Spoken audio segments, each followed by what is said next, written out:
हमने science fiction movies में देखा है कि कैसे पृथ्वीवासी पृथ्वी से बाहर दूसरे ग्रह पर जाकर बस्तियां बसाते हैं, और हमारा भी कुछ यही सपना है कि हम अपने चंद्रमा और मंगल ग्रह पर बस्तियां बसाए और एक इंटरप्लैनेटरी सिविलाइजेशन बन जाए। लेकिन दूसरे ग्रहों या चंद्रमा पर बस्तियां बसाना अब सपना या साइंस फ्रिक्शनल नहीं रह गया है, बल्कि अब यह हकीकत होने वाला है। नासा के आर्टेमिस प्रोग्राम से इस नए दौर की शुरुआत होगी। साल 1968 से 1972 तक अमेरिका ने इंसानों को चांद पर उतारने के लिए कुल 9 मिशन किए, जिनमें से 6 मिशन सफल रहे, और इन मिशन के दौरान नील आर्मस्ट्रांग सहित कुल 12 लोगों ने चांद की धरती को छुआ। और चांद पर आखिरी मिशन था अपोलो 17, जिसको साल 1972 में अंजाम दिया गया था। लेकिन उसके बाद से किसी भी देश ने चांद पर मानव मिशन करने की कोशिश नहीं की, और आज 50 साल का समय हो चुका है चांद पर आखिरी मानव मिशन को किए हुए। लेकिन अब इतिहास अपने आप को फिर से दोहराने वाला है, और चांद पर नए दौर की टेक्नोलॉजी के साथ एक नए एरा की शुरुआत होने वाली है। चांद पर किए जाने वाले आर्टेमिस प्रोग्राम का मकसद है साल 2024 तक पहले वुमन और अगले मैन को चांद की धरती पर उतारना, और चांद पर रिसर्च करने के लिए वहां पर साल 2028 तक आर्टेमिस बेस बनाना। वैज्ञानिकों ने चांद पर आर्टेमिस बेस बनाने के लिए चांद पर एक बहुत बड़े गड्ढे स्केलेटन क्रिएटर को चुना है, जो कि 12 मील चौड़ा और 2 मील गहरा है। सोचकर देखिए कि मानव निर्मित एक बहुत बड़ा लूनर बेस इस गड्ढे के अंदर काले अंधेरे में होगा। लेकिन आखिर चांद पर लूनर बेस बनाने की क्या जरूरत पड़ेगी, और इसका आगे आने वाले स्पेस मिशंस के लिए क्या इस्तेमाल होगा?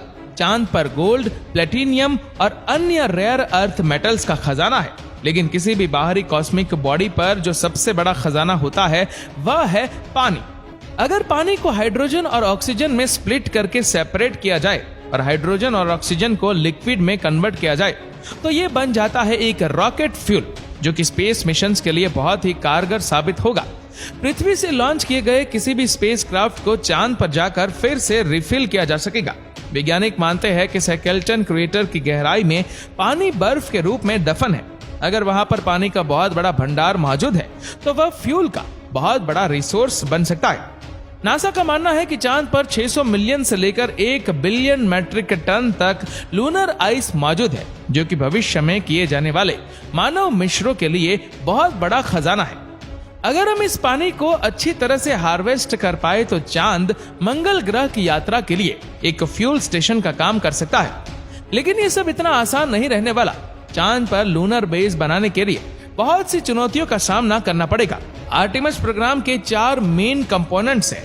पहला है स्पेस लॉन्च सिस्टम रॉकेट यानी SLR, जो कि अभी तक का सबसे पावरफुल रॉकेट होगा, जो स्पेसक्राफ्ट को पृथ्वी से बाहर तक लॉन्च करेगा। दूसरा कंपोनेंट होगा ओरायन स्पेसक्राफ्ट, जो कि एस्ट्रोनॉट्स को चांद तक ले जाएगा। तीसरा कंपोनेंट होगा लूनर गेटवे। ये एक तरह का छोटा स्पेस स्टेशन होगा, जो कि चांद के चारों ओर चक्कर लगा रहा होगा। और इस मिशन का चौथा कंपोनेंट होगा ह्यूमन लैंडिंग सिस्टम, जिसकी मदद से एस्ट्रोनॉट्स चांद की सतह पर उतरेंगे, और ये सारे ही सिस्टम एक साथ ऑपरेट होंगे। चलिए अब जानते हैं कि आर्टेमिस प्रोग्राम को अंजाम कैसे दिया जाएगा। आर्टेमिस प्रोग्राम के पहले ही मिशन में एस्ट्रोनॉट्स को चांद पर नहीं उतारा जा सकता, क्योंकि ऐसे मिशन में बहुत ज्यादा रिस्क होता है।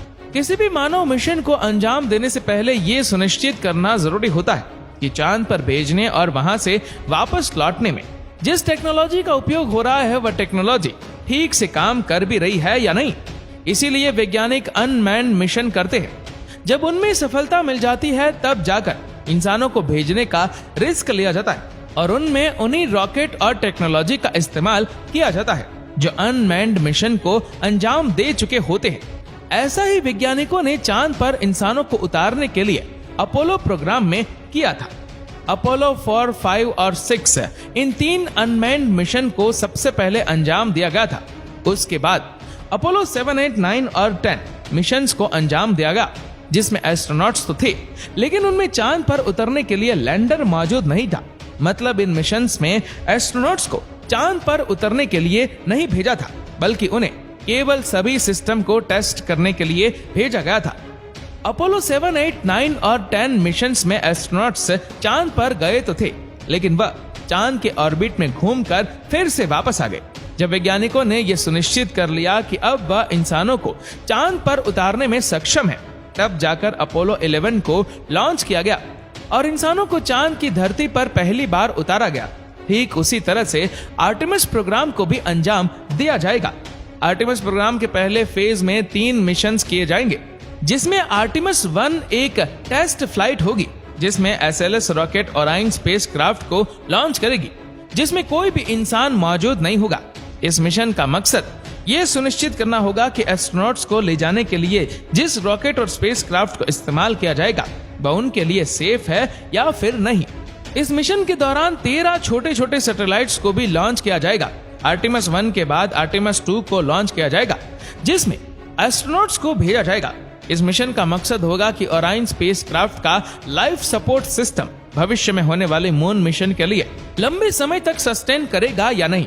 इस मिशन में 4 एस्ट्रोनॉट को लूनर ऑर्बिट में भेजा जाएगा और ये एस्ट्रोनॉट्स वहां पर चांद की परिक्रमा करते हुए 4 दिन बिताएंगे। उसके बाद फिर से वह घर वापस लौट आएंगे और उसके बाद आर्टेमिस 3 को लॉन्च किया जाएगा, जिसमें पहली बार एक वुमेन चांद की धरती को छुएगी और 50 साल के एक लंबे इंतजार के बाद फिर से चांद पर इंसान पहुंचेंगे।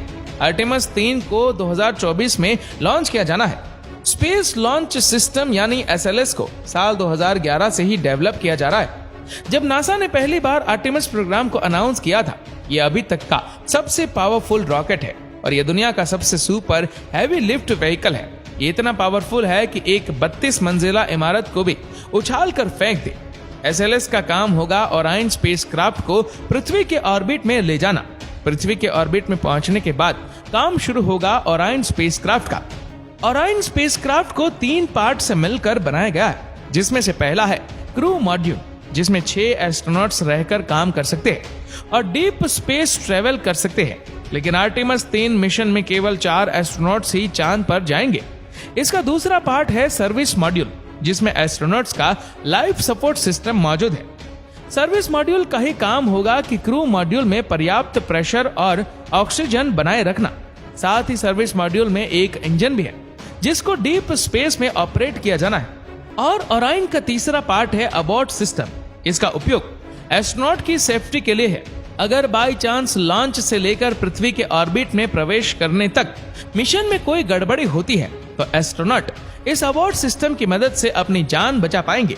पृथ्वी के ऑर्बिट में एक बार ओराइन के पहुंचने के बाद लोड कम करने के लिए अबॉर्ट सिस्टम को हटा दिया जाएगा, क्योंकि अब ओराइन खुद ही सेफली अबॉर्ट कर सकता है। रॉकेट से अलग होने के बाद ओराइन स्पेसक्राफ्ट चांद की ओर गोले की रफ्तार से भी तेज गति से बढ़ेगा। आर्टेमिस प्रोग्राम को नासा अकेले अंजाम नहीं देने वाला, बल्कि इस मिशन में कुछ अंतरराष्ट्रीय और प्राइवेट कंपनी भी सहयोगी होंगी। ओराइन स्पेसक्राफ्ट चांद तक तो पहुंच जाएगा, लेकिन ओराइन अपने साथ चांद पर उतरने के लिए लैंडर को नहीं लेकर जाएगा।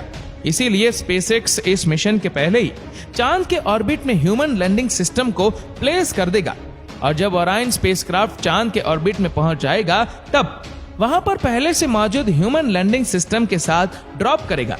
उसके बाद 2 एस्ट्रोनॉट्स ओराइन स्पेसक्राफ्ट में रहेंगे और 2 एस्ट्रोनॉट्स लैंडिंग सिस्टम में चले जाएंगे और दोनों एस्ट्रोनॉट्स लैंडिंग सिस्टम की मदद से चांद की धरती पर उतरेंगे। तब तक ओराइन स्पेसक्राफ्ट चांद के चक्कर लगाता रहेगा। एस्ट्रोनॉट 1 हफ्ते तक चांद की सतह पर रहकर रिसर्च करते रहेंगे। उसके बाद वह वापस ओराइन पर पहुंच जाएंगे और ओराइन का इस्तेमाल करके वह वापस पृथ्वी पर आ जाएंगे। लेकिन आर्टेमिस प्रोग्राम यही खत्म नहीं होगा, बल्कि ये तो एक नए एरा की शुरुआत होगी। दरअसल भविष्य में चांद पर इंसानी बेस बनाने के लिए सबसे पहले चांद के ऑर्बिट में एक छोटा सा स्पेस स्टेशन बनाया जाएगा, जो चांद के ऑर्बिट में घूमता रहेगा।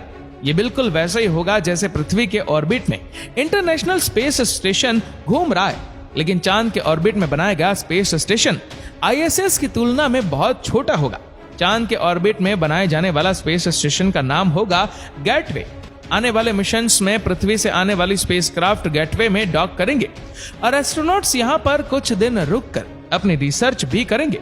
और इस गेटवे में पहले से ही लैंडिंग सिस्टम मौजूद होगा, जिसका इस्तेमाल करके वह चांद की सतह पर उतरेंगे और इसी के द्वारा वह वापस गेटवे पर लौट आएंगे। इस गेटवे की मदद से साल 2028 तक चांद पर एक लूनर बेस बनाया जा चुका होगा और भविष्य में मंगल ग्रह पर उड़ान भरने के लिए चांद के इसी लूनर बेस का अहम योगदान रहेगा। तो दोस्तों उम्मीद करते हैं कि ये वीडियो आपको पसंद आई होगी। आपको ये वीडियो कैसे लगी नीचे कमेंट करके जरूर बताएगा। और अगर आपको वीडियो अच्छा लगा हो तो इस वीडियो को लाइक करेगा, शेयर करेगा ज्यादा से ज्यादा लोगों तक। और ऐसे ही और भी रोचक जानकारियों के लिए सब्सक्राइब करें हमारे YouTube चैनल को और Facebook पर फॉलो करें हमारे पेज को। धन्यवाद।